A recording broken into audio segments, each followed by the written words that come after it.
ನಮಸ್ಕಾರ. ನಾನು KRS ಪಕ್ಷದ ಜಿಲ್ಲಾ ಪ್ರಧಾನ ಕಾರ್ಯದರ್ಶಿ. ಇವತ್ತು ಯಾದಗಿರಿ ಜಿಲ್ಲೆಯ ಜಿಲ್ಲಾ ಕ್ರೀಡಾಂಗಣದಲ್ಲಿ ಉಪವಾಸ ಸತ್ಯಾಗ್ರಹವನ್ನು ಹಮ್ಮಿಕೊಂಡಿದ್ದೇವೆ. ಯಾವ ಉದ್ದೇಶ ಅಂದರೆ, ಇವತ್ತು ಯಾದಗಿರಿ ಜಿಲ್ಲೆ ಈಗಾಗಲೇ ಸುಮಾರು 2010ರಲ್ಲಿ ಜಿಲ್ಲೆ ಆಗ್ಯದ, ಆದರೆ ಜಿಲ್ಲಾ ಕ್ರೀಡಾಂಗಣ ಅಭಿವೃದ್ಧಿ ಆಗಿಲ್ಲ. ಇದು ನಾಚಿಕೆಗೇಡಿನ ಸಂಗತಿ. ಹಾಗಾಗಿ ನಮ್ಮ ಕಲ್ಯಾಣ ಕರ್ನಾಟಕ ಯೂತ್ ಅಸೋಸಿಯೇಷನ್ ಪ್ರಧಾನ ಕಾರ್ಯದರ್ಶಿ ಆದಂಥ ಲೋಕೇಶ್ ರಾಥೋಡ್ ಅಂತಾರಾಷ್ಟ್ರೀಯ ಮಟ್ಟದ ಮೆಡಲಿಸ್ಟು. ಅವರು ಮೆಡಲ್ಗಳು ನೋಡ್ಬೋದು, ಸುಮಾರು ಇಲ್ಲಿ 50 ಮೆಡಲ್ಗಳವ. ಸೆಂಚುರಿ ಹೊಡೆದಾರ. ಪ್ರತಿಯೊಂದು ಕಡೆ ಹೋಗಿ ಅವ್ರದ್ದೇ ಒಂದು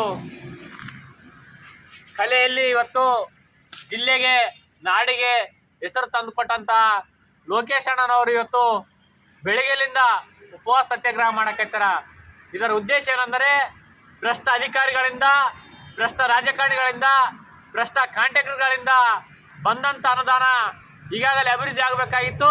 ಆದರೆ ನೇರವಾಗಿ ಲೂಟಿ ಮಾಡಿ ಯಾವುದೇ ರೀತಿಯಾದಂಥ ಅಭಿವೃದ್ಧಿ ಆಗಿಲ್ಲ.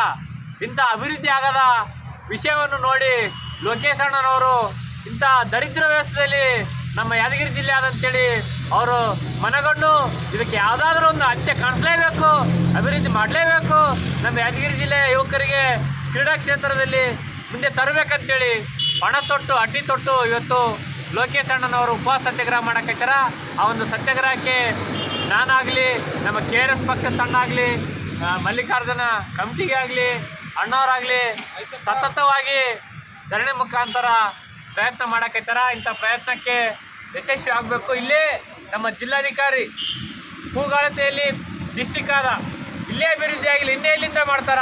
ಇವತ್ತು ಬೆಳಗ್ಗೆಲಿಂದ ಉಪವಾಸ ಕುಂತರು ಮಾನವೀಯತೆ ದೃಷ್ಟಿಯಿಂದ ಏನಾಯ್ತು ಅಂತೇಳಿ ಅಂತಾರಾಷ್ಟ್ರೀಯ ಮೆಡಲಿಸ್ಟು ಲೋಕೇಶ್ ಅಣ್ಣನವರಿಗೆ ಒಂದಿಷ್ಟು ಮಾತನಾಡಿಸಿಲ್ಲ, ಮನವಿ ತಗೊಂಡಿಲ್ಲ, ಇನ್ನು ಇವರಿಗೆ ಆಯ್ತು ಬಂದಿಲ್ಲ. ಏನಾದರೂ ಆದರೆ ನೇರ ಹೊಣೆಗಾರರು ಜಿಲ್ಲಾಧಿಕಾರಿಗಳಾಗಿರ್ತಾರೆ, ಜಿಲ್ಲಾಡಳಿತವಾಗಿರ್ತದೆ. ಹಾಗಾಗಿ ನೀವೆಲ್ಲರೂ ಎಚ್ಚೆತ್ಕೊಳ್ಬೇಕು, ನ್ಯಾಯ ಕೊಡ್ಬೇಕಂತೇಳಿ ಆ ಅಣ್ಣವ್ರ ಅನಿಸಿಕೆ ಅದ, ನಮ್ಮ ಅನಿಸಿಕೆ ಅದ. ಅಣ್ಣನವ್ರ ಅಭಿಪ್ರಾಯ ಕೇಳೋಣ. ಏನಣ್ಣ ಉದ್ದೇಶ? ನಾವು ಬರೋದು ಯುವಕರಿಗೆ ನ್ಯಾಯ ಸಿಗಬೇಕು. ನನಗೂ ನ್ಯಾಯ ಬೇಡ. ನಮ್ಮ ಏನು ಈ ಥರ ಯುವಕರು ಇವಾಗ ಬೆಳೀತಾ ಇದ್ದಾರೆ ಅಂಥವ್ರಿಗೆ ನ್ಯಾಯ ಸಿಗಬೇಕಂತೇಳಿ ಬೇಡಿಕೆ ಇರೋದು. ನಾನು ಏನು ಗೆದ್ದಿದ್ದೀನಿ, ನಾನು ಏನು ಸಾಧನೆ ಮಾಡಿದ್ದೀನಿ ಅದು ಓಕೆ, ಬಟ್ ಈ ಬರೋದು ಪೀಳಿ ಒಳಗೆ ಅಟ್ಲೀಸ್ಟ್ ಏನಾದರೂ ಸಮಾಧಾನ ಆಗಬೇಕು. ಇದಕ್ಕೋಸ್ಕರ ಇಲ್ಲಿ ಕೂತಿರೋದು, ನನಗೋಸ್ಕರ ಅಲ್ಲ.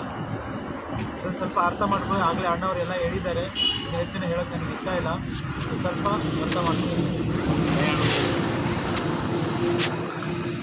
ಲೋಕೇಶ್ ರಾಥೋಡ್ ಮಾಡ್ತಾ ಇರುವಂಥ ಹೋರಾಟ ಅವ್ರಿಗೋಸ್ಕರಲ್ಲ, ಮುಂದಿನ ಯುವಕರಿಗೋಸ್ಕರ ಮಾಡ್ತಾ ಇರೋದು. ಯಾಕಂದರೆ ಈಗ ಯಾದಗಿರಿ ಜಿಲ್ಲೆಯಲ್ಲಿ ಆಗಿರುವಂಥ ಏನು ಭ್ರಷ್ಟ ಅಧಿಕಾರಿಗಳು ಮಾಡಿರುವಂಥ ಕಾಮಗಾರಿಗಳನ್ನು ಹೊರತೆಯುವ ಪ್ರಯತ್ನ ಮಾಡ್ತಾ ಇದ್ದಾರೆ.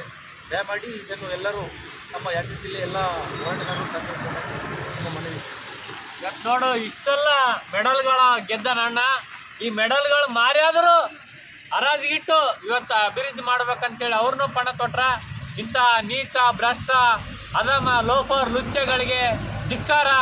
ಇಂಥ ಅಧಿಕಾರಿಗಳಿಗೆ ಇವತ್ತೆಲ್ಲ ಕಲ್ಯಾಣ ಕರ್ನಾಟಕ ಯೋಜನೆ ಅಡಿಯಲ್ಲಿ 5,000 ಕೋಟಿ ಅನುದಾನ ಬರ್ತದ.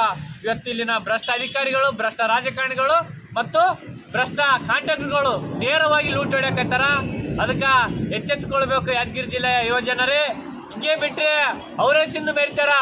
ಏನಾದರೂ ನ್ಯಾಯ ಕೇಳಕ್ಕೆ ಹೋದ್ರೆ ಮತ್ತೆ ದೌರ್ಜನ್ಯ, ದಬ್ಬಾಳಿಕೆ, ಮೋಸ, ವಂಚನೆ ಎಲ್ಲ ರೀತಿ ತುಳಿಯಕತ್ತಾರ. ಹಾಗಾಗಿ ನೀವೆಲ್ಲರೂ ಎಚ್ಚೆತ್ತುಕೊಂಡಾಗ ಮಾತ್ರ ಜಿಲ್ಲೆಯಲ್ಲಿ ಸಮಗ್ರವಾಗಿ ಅಭಿವೃದ್ಧಿ ಆಗಲು ಸಾಧ್ಯ.